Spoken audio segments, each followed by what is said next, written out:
अरे अरे अरे ये कौन है?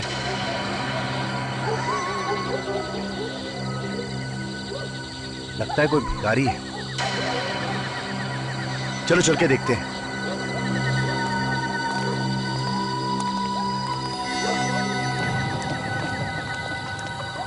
ये बेवड़ा, चल उठ, तेरा टाइम खत्म हो गया है, चल निकल यहाँ से। ठीक है लोड़ा, क्या लगता है? अबे करना क्या है? सीआईडी को फोन करते हैं।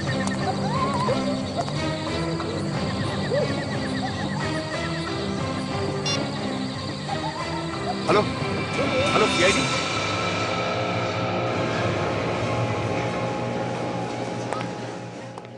इस मोबाइल के बैटरी ने तो परेशान कर दिया है। पता नहीं ये बैटरी कहाँ मिलेगा।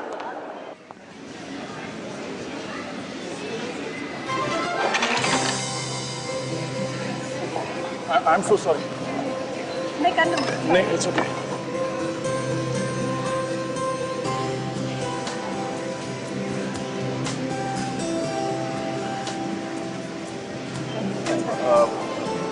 थैंक्स।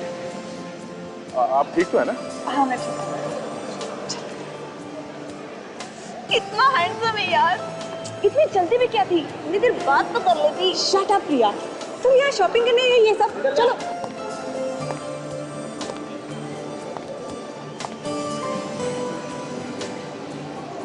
माय गॉड, मैं क्यों आया था यहाँ पे? ओ हाँ, फोन की बैटरी। शायद ये बैटरी ऊपर मिल जाए। हे, ऊपर चलते ना। हाँ चलो। अरे कितना भी शॉपिंग कर लो कम ही होता है ना। एक काम करते हैं, हम उस दुकान में जाते हैं। मुझे बहुत सारी टॉप्स खरीदने। ये वहाँ पे भी जाके देखते हैं ना।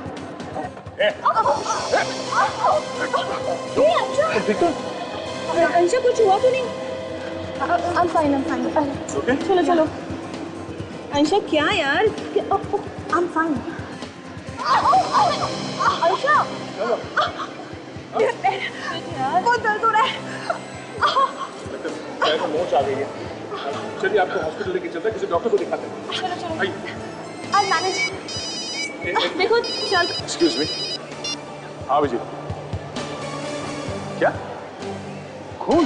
जोर से लगा क्या? कहाँ पे? ओके ठीक है, मैं पहुँचता हूँ। ओह शिट, मोच आई शायद। अभिजीत थोड़ी देर हो जाएगी आने में। मैं आके बताता हूँ तुमको, ठीक है? ओके। आप चलिए, मैं हॉस्पिटल लेके चलता हूँ आपको। ओके? Okay, we'll manage। देखिए आपके पैर को चोट लगी है, कुछ भी हो सकता है, डॉक्टर को दिखा देते हैं। चलिए मैं छोड़ देता हूँ हॉस्पिटल। संभाल के। आज 9 बजे दोस्तों के साथ फिल्म देखने का प्लान था। पर 9 तो बज गए। हाँ साजी, प्लान कैंसिल।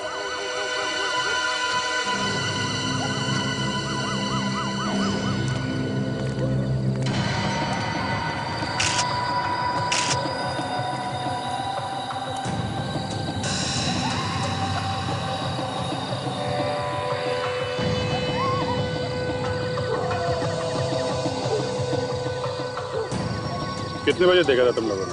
अभी साहब, जैसे ही देखा आप लोगों को फोन कर दिया। कितने बजे की ड्यूटी है तुम लोग? साहब रात की ड्यूटी लगी थी, अभी भी पहुंचा था रात को 8:30 बजे साहब।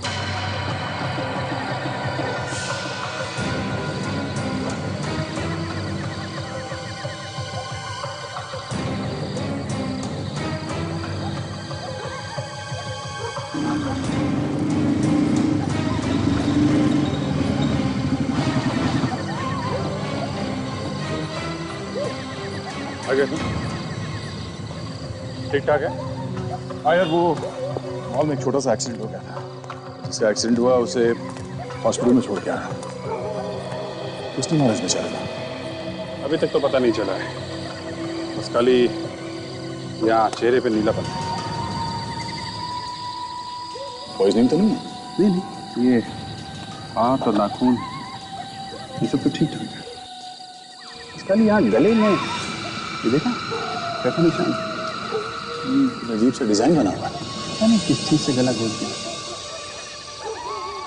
ये है कौन, देखते हैं।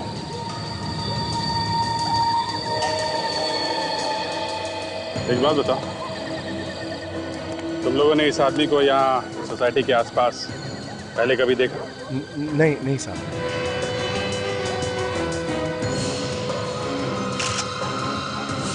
Senior citizen. अभिजीत, आधा सीनियर सिटीजन कार्ड है, नाम है अंशुनाथ, उम्र 63 साल। गवर्नमेंट ऑफिसर, 2007 में रिटायर्ड। एड्रेस भी लिखा है। हेलो, जी हाँ बोल रहा हूँ। खून? कहाँ पे? पार्किंग लॉट में? ओके, ठीक है, हम लोग आते हैं। यार एक और खून हो गया। दो खून एक ही टाइम पे? हाँ। काम करो, तुम वहाँ पार्किंग लॉट में जाके देखो क्या चक्कर है। तब तक मैं देखता हूँ यहाँ आसपास कुछ सबूत मिलता है क्या। ठीक है, चलो।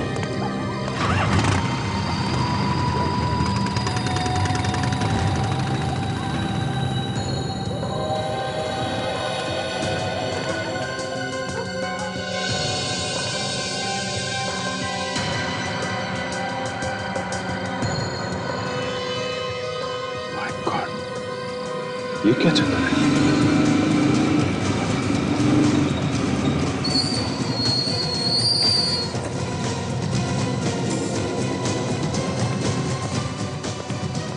अब थोड़ा दूर खड़े रहिए प्लीज।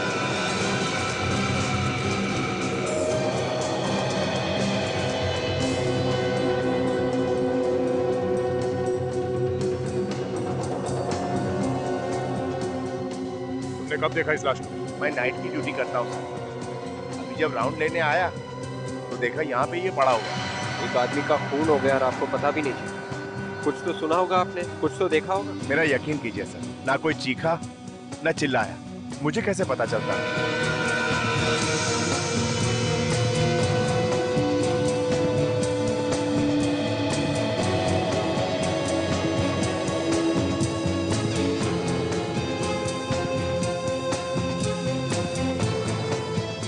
टायर के निशान काफी गहरे हैं। ऐसे लगता है कोई यहाँ गाड़ी में छुप के बैठ के इस आदमी का इंतजार कर रहा था यहाँ आने का।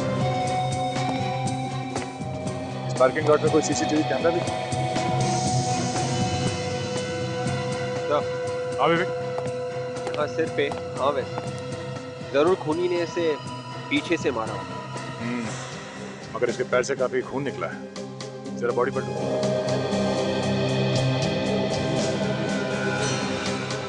ये तो केशव सर है, इसी बिल्डिंग में इनका ऑफिस है सर। अच्छा, देखा विवेक, इसके जान की नस काटी है। शायद इस नस काटने की वजह से इतना सारा खून बह गया और उसी की वजह से इसकी मौत हो गई। मतलब से खूनी ने इसके पैर की नस काटी और उससे सिर पे भी मारा। मगर कोई ऐसा करेगा क्यों? और इस आदमी ने मरने से पहले चिल्लाया क्यों नहीं होगा? ये बात मेरी समझ में भी नहीं आ रही विवेक। कुछ तो गड़बड़ है इस खून में। अब इसका जवाब तो डॉक्टर सालुंखे ही देंगे।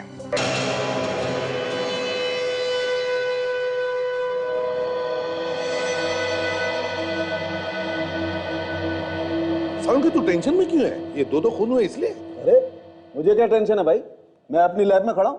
टेंशन होगी आप लोगों को, दो खून हुए, गालियां आप लोगों को ज्यादा पड़ेंगी। ओए सालुंखे, आज तक कभी ऐसे हुआ है कि हमने कोई केस सॉल्व नहीं की? हाँ 2-4 बार तो हुआ। ओए दिमाग खराब मत कर। कब हुआ है? हैं? कब हुआ है? तब हुआ है ना जब तुम अपने हाथ ऊपर कर देते हो, कहते हो कि भैया मुझसे अब कुछ नहीं होता है, तब हम पिट जाते हैं। अच्छा, मतलब मैं विलेन हूं? पहले से ही हो। पहले से ही। बहुत बढ़िया। मतलब अगर अपराधी न पकड़ा जाए तो न पकड़े जाने की माला मेरे गले में, और अगर अपराधी पकड़ा गया तो उसकी तालियां आप लोगों के हिस्से में। बिल्कुल। तो जाइए तालियां बजवाइए, जाइए। अरे अरे यार, अरे सालुंखे मेरी बात सुन। मैं ये कह रहा था कि जब तुम हाथ ऊपर करके कहते हो ना कि मुझसे कुछ नहीं होगा, तब हम पिट जाते। ओह अच्छा, थैंक यू वेरी मच। आप लोगों ने कम से कम ये तो कबूल किया कि हम लोगों की वजह से आप लोगों की दुकान चल रही है। अरे हम इन लाशों के बारे में बात करते हैं। हाँ। तो ये दोनों लाशें दो अलग कहानियां सुना रही हैं बॉस। अच्छा, क्या क्या बोल रही है लाशें? ये दोनों खून एक ही आदमी ने किए हैं, है ना? एक ही आदमी ने नहीं किए। नहीं किए? सर ये तो हमें पहले से मालूम है कि इस आदमी का गला घोट के मारा गया है। किसी ऐसी चीज से मारा गया जिसके ऊपर डिजाइन बना हुआ था, वो डिजाइन इसके गले पे आ गया है। बिल्कुल दया, खूनी ने अपनी तरफ से बहुत ज्यादा होशियारी दिखाने की कोशिश की। उसे लगा कि कहीं उसकी उंगलियों के निशान इस आदमी की गर्दन पे ना आ जाएं, इसलिए उसने अपने हाथों का इस्तेमाल नहीं किया, किसी और चीज का। ये भी तो हो सकता है कि उसमें उतनी ताकत नहीं थी गला घोटने की, जिसकी वजह से उसने किसी और चीज से गला घोट दिया। हो सकता है, ये भी हो सकता है। लेकिन एक बात बिल्कुल पक्की है बॉस, के खूनी अनाड़ी हड़बड़ाया हुआ है। शायद उसने पहली बार खून किया, लेकिन फिर भी खूनी हमारे लिए कुछ छोड़ गया। ये इसकी गर्दन पर पड़े हुए निशान, इन निशानों से हम उस चीज तक पहुंच सकते हैं जिससे इसका गला दबा है। और एक बात और, ये खून शाम को 6 बजे से 8 बजे के बीच में किया गया, और ये खून शाम को 8 बजे से रात के 10 बजे के बीच में किया गया। ये भी तो हो सकता था उनके कि उस खूनी ने इस आदमी का 6 और 8 बजे के बीच में खून कर दिया, और फिर दूसरी जगह जाकर इस आदमी का 8 और 10 बजे के बीच में खून कर दिया। नहीं बॉस, मुझे ऐसा बिल्कुल नहीं लगता। मुझे लगता है 2 अलग अलग खूनी। ये वाला खून जिसने किया है वो खूनी एकदम अनाड़ी है, और ये खून जिस खूनी ने किया है वो एकदम प्रोफेशनल है, पहुंचा हुआ। इस आदमी के सिर पर जो वार है, हाँ, इसीलिए मैं कह रहा हूं कि वो एकदम प्रोफेशनल है। पहले उसने इस आदमी के सर पे वार किया ताकि ये बेहोश हो जाए, और फिर बेहोशी की हालत में उसने इसकी जान की नस काट डाली जिससे मर जाए। अगर नस काटनी थी तो गर्दन की नस काट देता वो। दया, जैसे कि आप लोग जानते हैं, गले की नस कटने से इंसान को मरने में 1-2 मिनट लग जाते हैं, जबकि ये पैर की नस जो हमारे दिल से जुड़ी हुई है, इसको कटने से इंसान बस 30 सेकंड में मर सकता है। 2 खूनी, एक अनाड़ी और एक पहुंचा हुआ। कहीं ये दोनों खूनी एक दूसरे को जानते तो नहीं?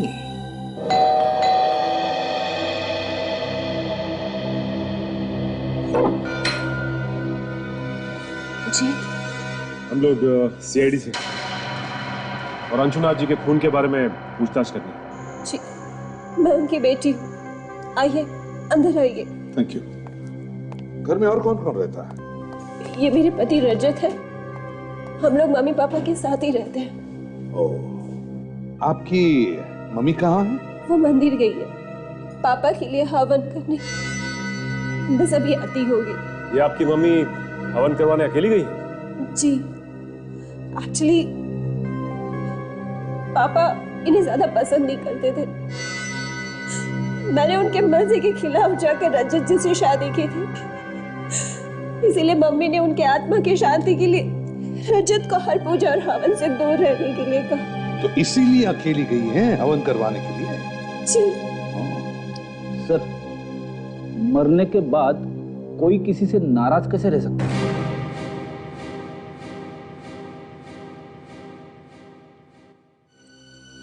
रजत जी, जरा बताइए, कल शाम को 6 और 8 बजे के बीच कहां थे आप? मैं? जी हाँ, आप कहां थे? लेकिन आप ये सब मुझसे क्यों पूछ रहे हैं? वो इसलिए क्योंकि इनकी पिताजी का, अंशुनाथ जी का खून हुआ है कल शाम 6 और 8 बजे के बीच। सर, आप मेरे पति पे शक कर रहे हैं, वो भी मेरे पापा के खून के इल्जाम में। वो इसलिए क्योंकि आप ही ने बताया था ना कि आपके पिताजी और इनकी बनती नहीं थी। पर सर, कोई बात नहीं बताई।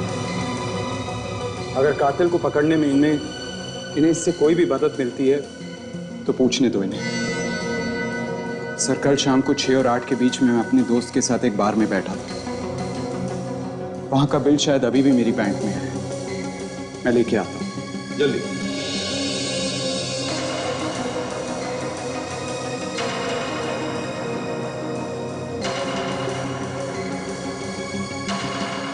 ये लीजिए सर।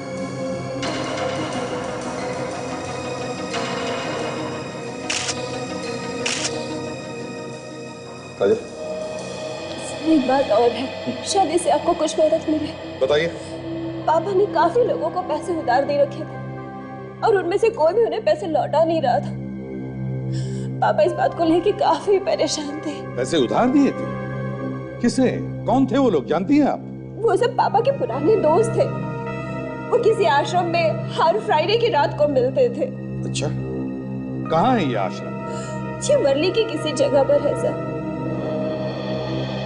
विश्वनाथ जी के पुराने दोस्त जिनको उन्होंने पैसे उधार दिए और फिर हर शुक्रवार को एक आश्रम में मिलते हैं वर्ली में। इस आश्रम में जाकर देखना पड़ेगा।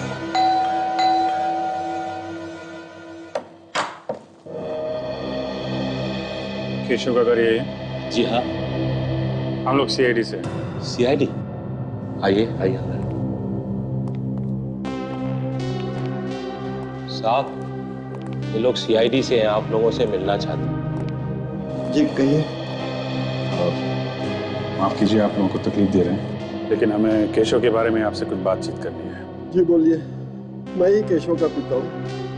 ये मेरी पत्नी, ये मेरा छोटा भाई, ये उनका बेटा और ये उनकी पत्नी।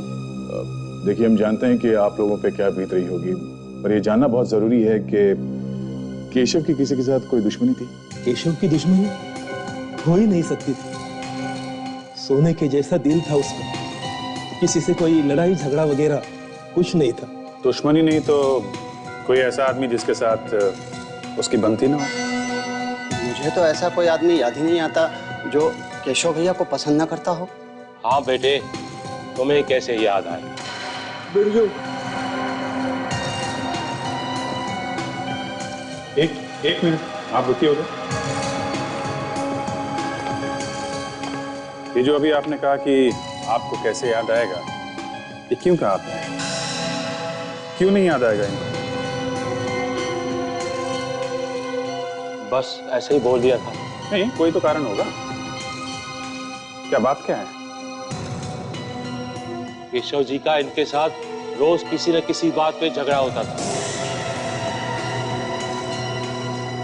किस बात पे झगड़े होते थे केशव के साथ? ऐसी तो कोई बात नहीं थी सर मैं बताता हूँ। कपिल केशव के बिजनेस में काफी दखल अंदाजी करता था। ये बात केशव को बिल्कुल पसंद नहीं थी। इसी बात पर कभी कभी बहस हो जाती थी बस। कपिल जी, कल रात 8 से 10 बजे के बीच में आप कहाँ थे? आप मुझ पर शक कर रहे हैं? देखिए, आप इस तरह मेरे बेटे से बात नहीं कर सकते। मैंने सिर्फ एक सवाल पूछा, उसका जवाब दो। कल रात 8 से 10 बजे के बीच में तुम कहाँ थे? मैं कल शाम को अपने दोस्त देवांग के घर पे था। देवांग क्या? लेकिन कल जब अपनी बात हुई थी तब तो तुमने कहा था कि तुम मयूर के यहाँ हो। वो मेरा मतलब है कि मैं देवांग के घर गया जरूर था, पर वो मिला नहीं तो मैं मयूर से मिलने चला गया। अच्छा, इस फैमिली बिजनेस के अलावा ये केशव किसी एड एजेंसी में भी काम करता था? जी हाँ, वो एक एड एजेंसी का मालिक भी था और पिछले काफी दिनों से वो काम को लेकर परेशान रहता था। उसका एक पार्टनर भी है, आलोक। आलोक? ठीक है, इस आलोक से भी मिल लेते हैं। सर, इस आलोक को जरूर कुछ पता होगा। देखते हैं।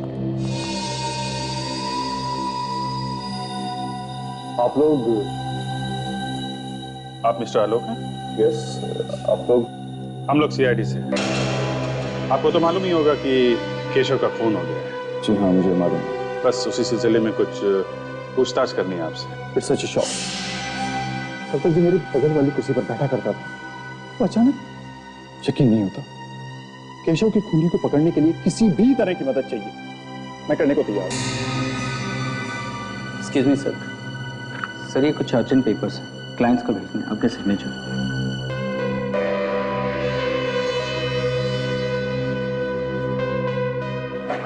Thank you. आलोक जी, आप कल शाम 6 और 8 बजे के बीच में एग्जैक्टली कहाँ पे थे? मैं कल सीधा ऑफिस से जिम चला गया था। तकरीबन रात के 10 बजे तक मैं वहीं था। अगर ये सब आप मुझसे क्यों पूछ रहे हैं? खून का मामला है, जब तक कोई ठोस सबूत नहीं मिल जाता हम सब पे शक करते हैं। अगर मैं केशव के पिता से मिल लेते हैं। उन्होंने बताया कि पिछले कुछ दिनों से वो ऑफिस के काम को लेकर काफी परेशान हूं। ऐसी क्या बात? सर टेंशन किस बिजनेस में नहीं है, कोई छोटी मोटी होगी चीज, मुझे पता नहीं वो किस बात से परेशान है। ऐसे आपका जिम कहाँ है? अंधेरी में, मैं आपको कार्ड देता हूँ, आप चाहें तो वहां जाकर पता कर सकते हैं। खैर वो तो हम लोग पता लगा ही लेंगे। फिलहाल के लिए थैंक यू, जरूरत पड़ी तो आपको दोबारा परेशान करेंगे। जी जरूर।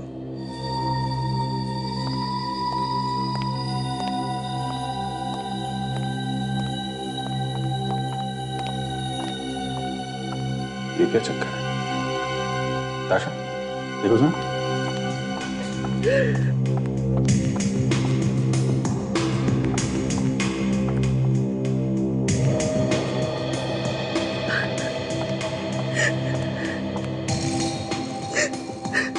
एक्सक्यूज मी, क्या हुआ? आप इस तरह बाहर से अंदर क्यों आ गए?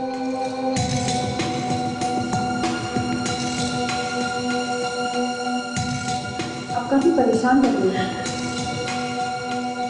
देखिए, ऐसी कोई बात हो जो आपको बतानी है केशव के बारे में? केशव और मैं एक दूसरे से बहुत प्यार करते थे और बहुत जल्द हम लोग अपनी शादी की बात अपने घर वालों से करने जा रहे थे। I'm really sorry, लेकिन ऑफिस में कोई ऐसा हो जिस पर आपको शक हो, ऐसा कोई जिससे केशव का लड़ाई झगड़ा हुआ हो? केशव सिर्फ एक इंसान से हमेशा परेशान रहते थे और वो है ये आलोक। आलोक और उनकी सोच कभी नहीं मिलती। हर रोज किसी न किसी बात पर ये दोनों बहस करते रहते थे। लेकिन ये आलोक तो कह रहा था कि वो दोनों बहुत अच्छे दोस्त थे। झूठ बोल रहा है ये आलोक। केशव तो उससे सीधे मुंह बात तक नहीं करते थे। उन्हें शक था कि आलोक कंपनी के पैसे में हेरा फेरी कर रहा है। अच्छा। और जब से केशव गए हैं ना मैम, तब से इस आलोक ने अपने कैबिन का लॉक तक चेंज कर दिया है। मुझे तो लगता है कि आलोक कुछ छुपा रहा है। मैम यकीन मानिए, इसी ने मेरे केशव को मारा, इसी आलोक ने।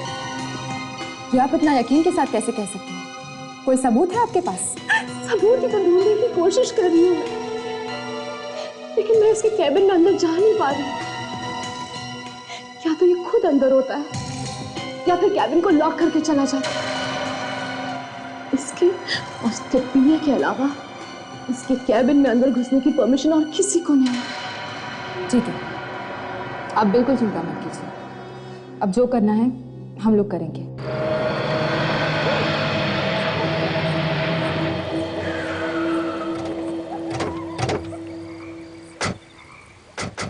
तो यही वो आश्रम है जहाँ अंशुनाथ जी अपने दोस्तों से मिलने हर शुक्रवार की शाम को आया करते थे। रुको, ये आश्रम है। जूते पहन के जाओगे तो पाप लगेगा। हमें जूते उतार के अंदर जाना चाहिए। ठीक, चलो।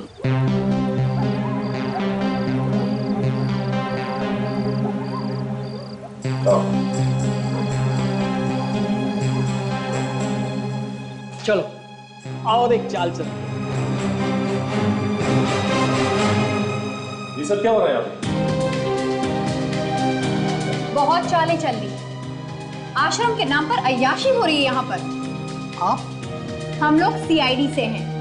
अंशुनाथ के खून के बारे में पूछताछ करने आए हैं। सीआईडी? हाँ सीआईडी। क्लब जैसे माहौल को आश्रम कहते हैं आप लोग? सर जी, हमारे जैसे उम्र के लोग जाएं तो और कहाँ जाएं? हम सब रिटायर्ड लोग हैं। अब अगर घर पर बोलेंगे ताश खेलने जा रहे हैं तो बहू बेटे क्या समझेंगे? हाँ, देखिए, इसीलिए आश्रम का बहाना देकर हम हफ्ते में एक बार यहाँ आते हैं, हंसते हैं, खाते हैं, जीते हैं और कभी कभी पी लेते हैं। वो सब तो ठीक है, लेकिन आपके बीच से आपके एक दोस्त अंशुनाथ जी गुजरे। आप लोगों ने हफ्ते भर के लिए भी ये हंसना खेलना बंद नहीं की? अरे भाई उम्र ही ऐसी है, हमने तो सब कुछ देख लिया, अब तो बस जाने के इंतजार में जी रहे हैं। बात तो ठीक कही आपने, पर कम से कम अंशुनाथ जी के खूनी को पकड़ने में आप हमारी मदद तो करेंगे ना? जरूर करेंगे, लेकिन ये अंशुनाथ के मर्डर करने वाले को क्या फायदा हुआ होगा समझ में नहीं आता। उसके घर वालों के बारे में हम ज्यादा कुछ तो नहीं जानते, पर एक बार उसका दामाद रजत उसका पीछा करते करते यहाँ आया हुआ था। उन दोनों में काफी बहस भी हुई थी। हमें तो पता चला है कि अंशुनाथ जी से आप लोगों ने कुछ उधार पैसे लिए थे जो अभी तक लौटा ही नहीं है। अरे किस उधार की बात कर रही हैं आप? हाँ? अरे हमने तो अपने सारे बच्चों की शादियां करवा दी हैं और हम सब खुशी खुशी रिटायर हो चुके हैं, हमें कोई भी पैसों की जरूरत नहीं है। अंशुनाथ को बड़ा दांव खेलने की बहुत आदत थी। जब भी उसे हम रोकते थे तो कहता था सारी जिंदगी पैसा कमाने में निकल गई, अब खर्च करने का मजा ले रहा हूं। सही कह रहा है। अब बड़े दांव में जीत तो बड़ी होती है, लेकिन हार भी बड़ी होती है। वो बहुत बार गेम में पैसे हार चुका था, शायद इसी बात को छुपाने के लिए उसने घर वालों से झूठ बोला होगा। तो ये बात है, ठीक है। अगर हमें आप लोगों की दोबारा जरूरत पड़ी हम आपको याद करेंगे। जी।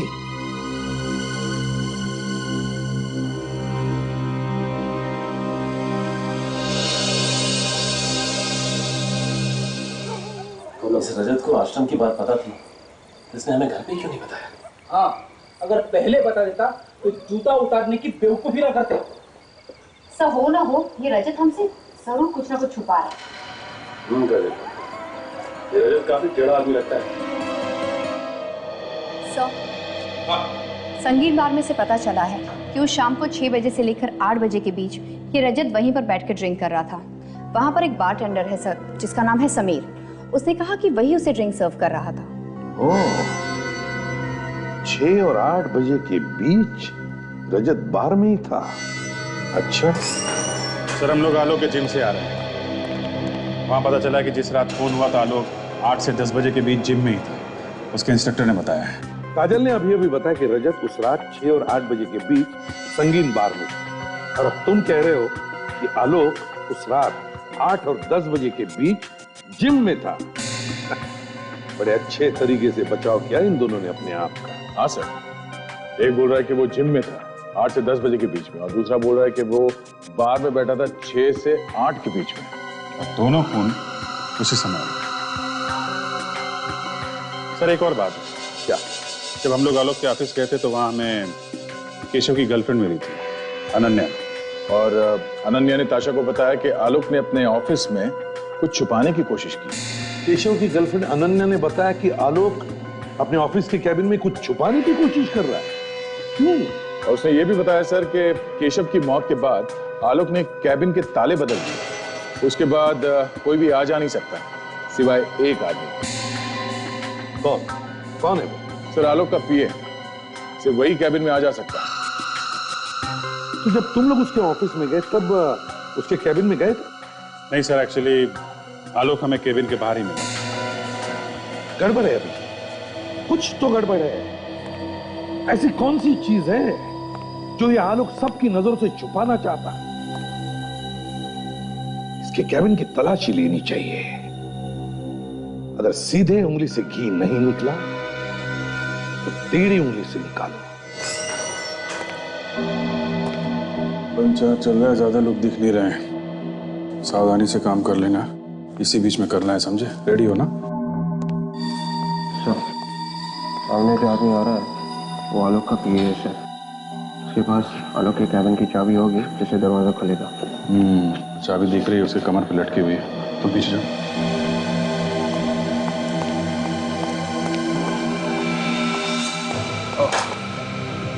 संभाल के लगी तो नहीं आपको? नहीं, एक सर। अरे आप तो वो आलोक जी के पीए हैं ना?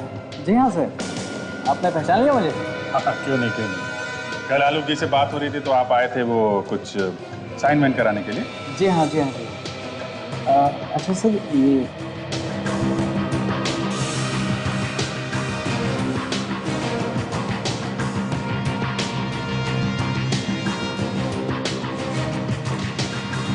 उन्होंने थोड़ी ना सोचा होगा कि पार्किंग लॉट में कोई बैठा हुआ है, उनका खून करने के लिए उनका इंतजार कर रहा है।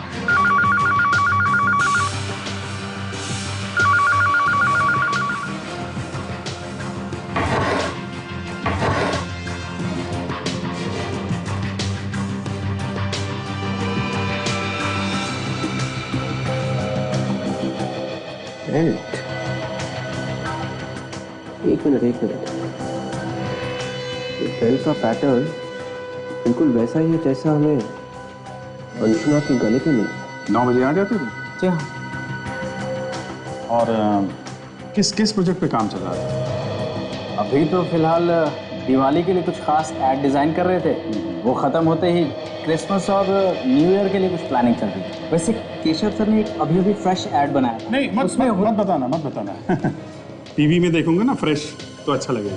वैसे भी मेरा काम हो गया है। आपका काम मतलब? नहीं, हो गया, जो पूछना था वो हो गया। अच्छा। आप जरूरत पड़ेगी तो आपसे दोबारा मिल लूंगा। Most welcome sir, no problem. ये कार्ड आप पे गिरा है क्या? हाँ, उठा लीजिए।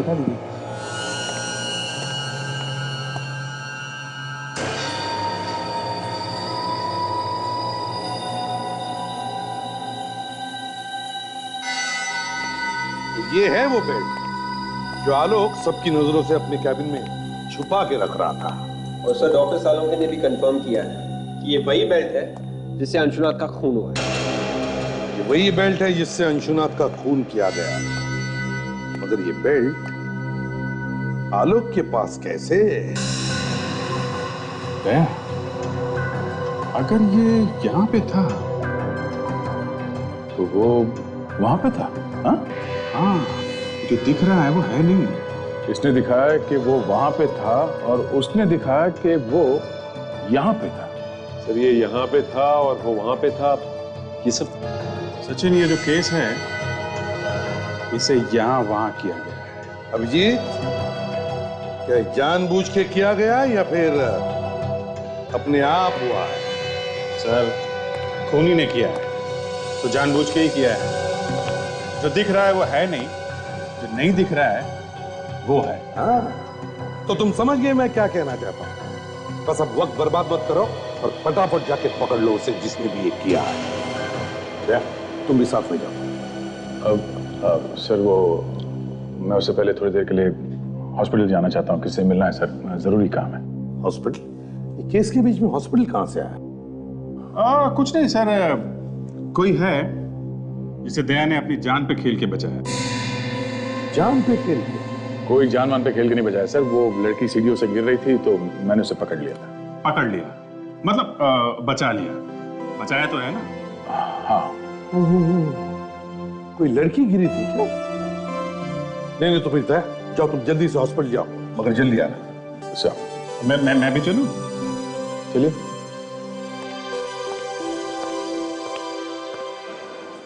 अच्छा, तो यहाँ पे है तुम्हारी अंशा।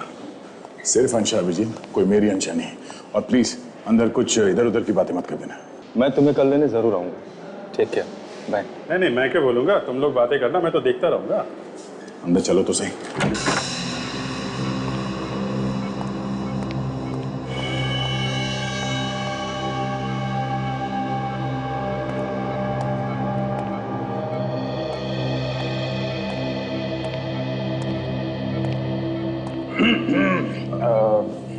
मैं अभिजीत हूँ। Sorry Abhijeet, my friend. कैसे हैं आप? दर्द अभी कम है, पर पैर मुड़ने की वजह से मुझे मोह चाहिए। But I will be fine. कल तक मुझे हॉस्पिटल से डिस्चार्ज भी मिल जाएगा। अच्छा, वेरी गुड। वो डॉक्टर ने एक्सरे वगैरह देख लिया ना? He is fine with it. I will be fine. Okay. अच्छा, ये जो अभी आपसे मिलके गए वो कौन थे? वो मेरी फ्रेंड है प्रिया। नहीं, उसके पहले जो गए थे वो मेरी कजिन है, बंटी भैया। अच्छा, बंटी भैया।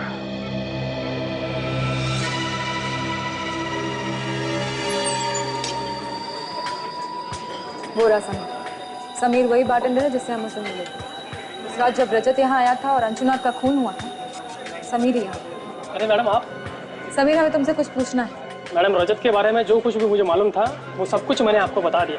नहीं, रजत नहीं, ये फोटो देखिए, आपने इस आदमी को पहले कभी देखा है? ये तो हमारे रेगुलर कस्टमर है और कुछ ही दिनों से यहाँ पर आने लगे। कुछ ही दिनों से मतलब कब से? करीब 1 महीने पहले हमारे ऐसे बाहर के आगे उनकी कार खराब हो गई थी। सब मैकेनिक आने तक यहीं पर आके बैठे, तब से हर रोज आना जाना है उनका। ओके, अच्छा याद करके बताइए, वो आदमी रजत को जानता था? कभी बात करते हुए देखा आपने दोनों को? सर बात करते हुए क्या, दोनों अच्छे दोस्त लगते थे और 3-3, 4-4 घंटों तक यहीं पर बातें करते रहते थे। Sameer, thank you very much. ACP sir को फोन करके बताइए।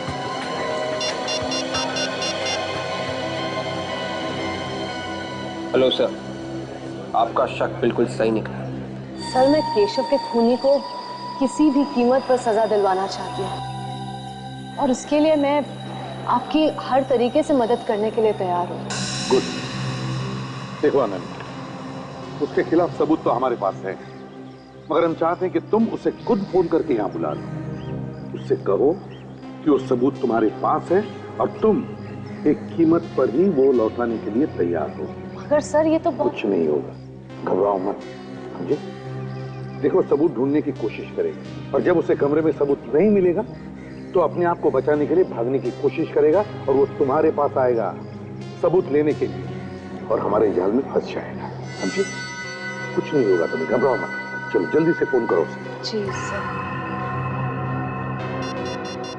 करो। हेलो, मैं अनानिया बोल रही हूँ। मुझे पता है कि इस वक्त तुम क्या ढूंढ रहे हो। वो सबूत जो तुम सबसे बचाने की कोशिश कर रहे थे वो अब मेरे पास है और बहुत जल्द मैं उसे सीआईडी के पास भेजने वाली हूँ। अब तुम बच नहीं सकते। सीआईडी? नहीं अनन्या, मेरी बात सुनो, ऐसा मत करो प्लीज। तुम्हें इसकी जो कीमत चाहिए मैं चुकाने के लिए तैयार हूँ। प्लीज सीआईडी के पास मत जाओ। कीमत? वाओ, मेरे बोलने से पहले ही तुमने कीमत की बात छेड़ दी। मुझे तुम्हारे सबूत के लिए पूरे 50 लाख रुपए चाहिए। 50 लाख? देखो, हाँ, रकम की मत सोचो, अपनी जान के बारे में सोचो, वरना बिना टाइम वेस्ट किए मैं सीआईडी के पास चली जाऊंगी, समझे ना? नहीं, ठीक है, मैं तैयार हूँ। मुझे 2 घंटे में मिलो। मैं तुम्हारे पूरे पैसे कैश में दे दूंगा। प्लीज वो सबूत किसी और को मत दिखाना। मैं इतनी बेवकूफ नहीं हूँ। अच्छा, कहाँ मिलना है? मैं तुम्हें जगह का नाम एसएमएस करती हूँ। सर वो तैयार हो गया, हमें उसे जगह का नाम एसएमएस करना होगा। Very good Ananya. अब देखो शिकारी कैसे खुद शिकार बनकर हमारी जाल में फंस जाएगा।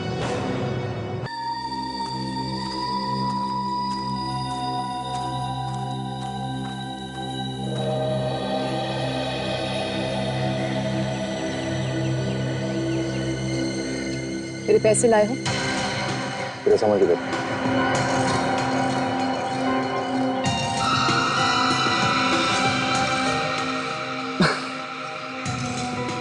जितना मैंने तुम्हारे बारे में सोचा था, तुम उससे बहुत आगे निकली। केशव से बहुत प्यार करती थी ना तुम, उसी के खून का सबूत बेचने आ गई।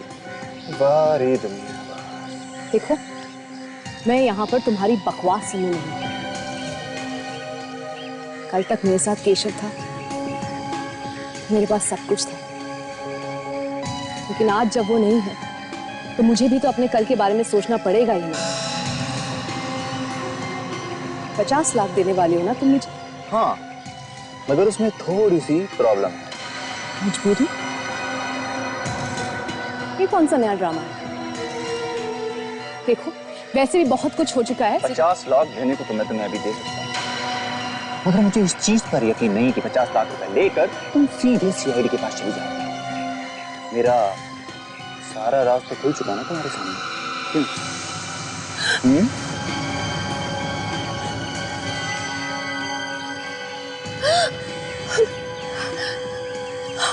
हमें बर्बाद करने निकली थी, हाँ?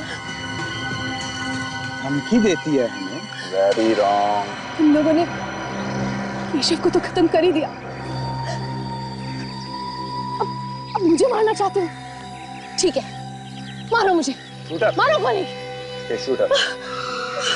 गन फेंक दो। ए, तुम दोनों का खेल खत्म हो चुका है, सरेंडर कर दो। अब नीचे, अब नीचे।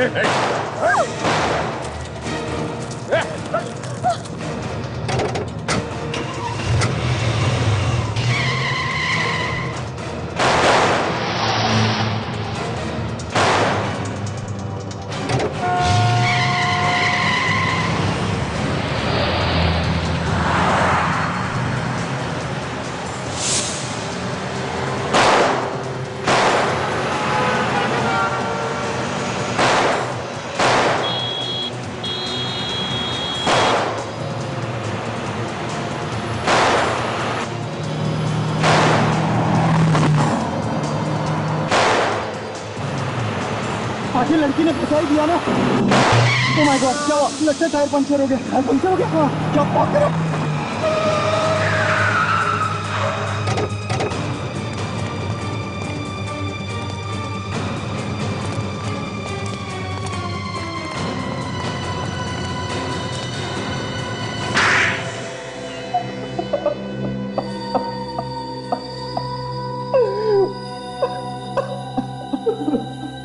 केशव और अंशुनाथ, जिन दो लोगों का खून तुम लोगों ने किया, उनकी लाशें डॉक्टर साळुंखे को कुछ कहानी सुना रही थी। वो कहानी अब हम तुम्हारे मुंह से सुनना चाहते हैं।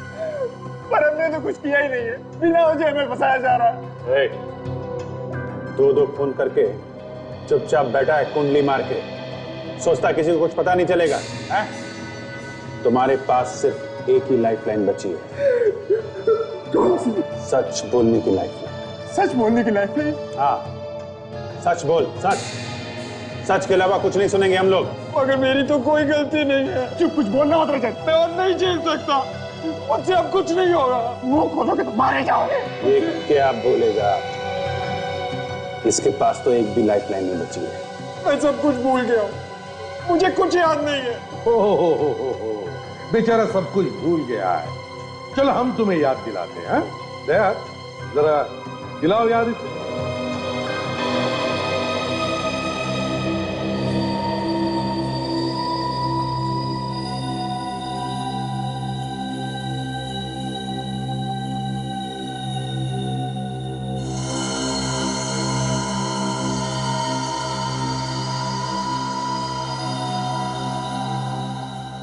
शहर में दो लोगों का खून होता है, दोनों एक दूसरे को नहीं जानते हैं। कोई नई बात नहीं है, ऐसा अक्सर होता है। दोनों का आपस में कोई संबंध नहीं। एक बूढ़ा आदमी रिटायर्ड, दूसरा एक एड एजेंसी का मालिक।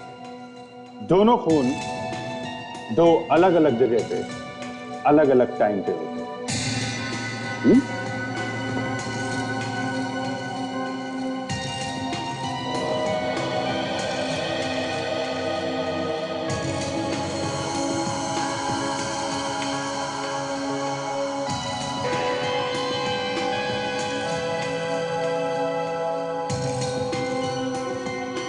और शक दो लोगों पे जाता है।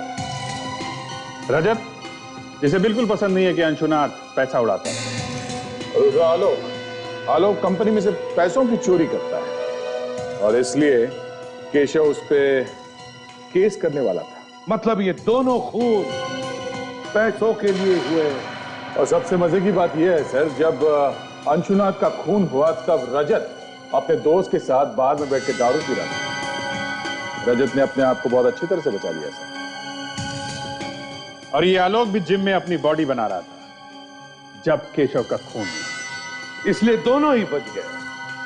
अब पकड़े तो पकड़े किसे, मगर तभी ये बेल्ट मिल गई। ये बेल्ट आलोक हमें तुम्हारे केबिन से मिली, जिसमें वही डिजाइन बनी हुई है जो बदकिस्मती से अंशुनाथ के गले में थी। सच बात तो यह है कि तुम दोनों ने आपस में अपनी पीठ थपथपाई है। लेकिन एक बात समझ में नहीं आ रही है, तुम दोनों मिले कैसे? संगीन बार में। संगीन बार में? इसकी बातों में आ गया था सर। और मैंने अपने हाथों से केशव को मार डाला। मुझसे गलती हो गई, प्लीज मुझे माफ कर दीजिए। वाह, और इन दोनों ने आपस में मिलके एक दूसरे का काम कर दिया सर। 6 और 8 बजे के बीच में आलोक ने अंशुनाथ का खून किया, उसके बाद वो खुद जिम में गया, वहां पे कसरत करने में चूक गया वो। और 8 से 10 के बीच में तुमने केशव को मार दिया और किसी को शक ना हो इसके लिए सबके सामने बैठ के दारू पीने लगे। हा? पर सर इन दोनों ने एक दूसरे के लिए खून किया क्यों? क्योंकि विवेक किसी को भी शक नहीं होगा। तू मेरा काम कर, मैं तेरा काम करूंगा, दोनों भी गुनहगार। दोनों अगर एक दूसरे के खिलाफ कुछ बोलेंगे तो दोनों भी फंस जाएंगे। सर प्लीज मुझे माफ कर दीजिए, मुझसे गलती हो गई, मुझे माफ कर दीजिए प्लीज। अब जिंदगी भर जेल में बैठकर माफी मांगोगे ना, तो भी तुम्हें कोई माफ नहीं करेगा। मगर सर एक बात समझ में नहीं आई, आलोक ने सबसे छुपाकर इस बेल्ट को अपने ऑफिस में क्यों रखा था? रजत पे मुझे भरोसा नहीं था, इसीलिए इस सबूत को मैंने अपने पास रखा था। पता नहीं ये सबूत आप लोगों के हाथ कैसा लग गया। ये बेल्ट हमारे हाथ कैसे लगा, ये सोचते बैठना जेल में तब तक जब तक फांसी का ऑर्डर नहीं आता।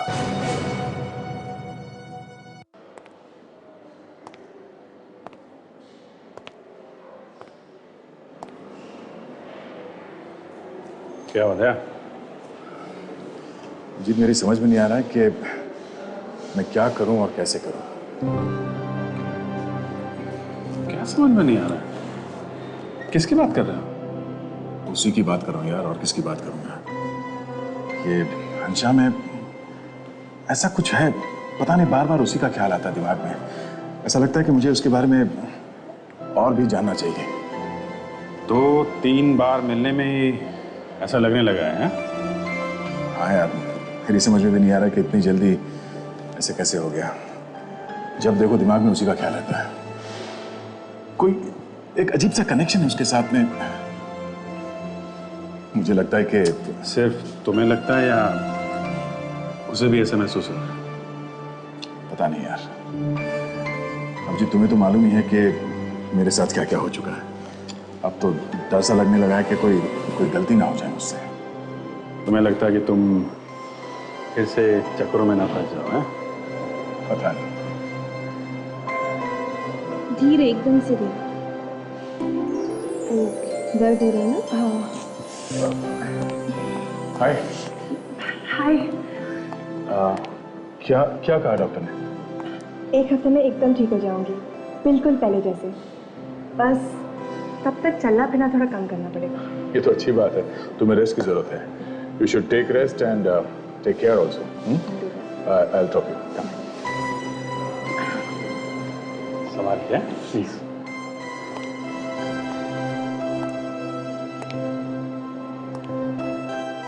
धीरे से।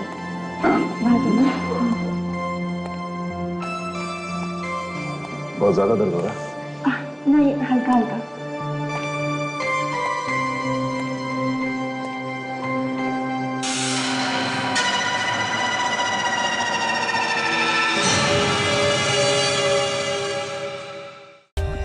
For more updates, subscribe to our channel, click the show links and enjoy watching the videos.